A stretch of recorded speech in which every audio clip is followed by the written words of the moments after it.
आप अपने दोस्तों को क्या कहना चाहेंगे? मेरे दोस्त बहुत नेक हैं। अच्छा, वो किस तरह? 5 वक्त जो है ना वो मस्जिद जाते हैं। नहीं सारुण के यहाँ कुछ तो गड़बड़ है। अच्छा, माशाल्लाह 5 वक्त के नमाजी हैं। नहीं, वो जूतियाँ चोरी करने जाते हैं। यार, तो आप उनको समझाते नहीं हो? कई बार समझाया कि सिर्फ जूतियाँ चोरी करने से गुजारा नहीं होगा, टोटियाँ भी उतारा करो, लेकिन ये बात उनको समझ नहीं आ रही। तो यार, आप ये गलत काम कर रहे हो ना। मैंने उनको कई बार समझाया है कि ये काम छोड़ के घरों में चोरियां शुरू करो, लेकिन वो चोरियां शुरू कर ही नहीं रहे। तो यार, आप उनसे कोई इज्जत वाला काम क्यों नहीं करवाते?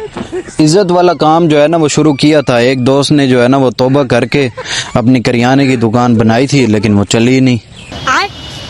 अच्छा, वो क्यों नहीं चली? वो बाकी दोस्त जो है ना उसमें सामान चोरी कर लेते थे और उसको कुछ बचता ही नहीं था।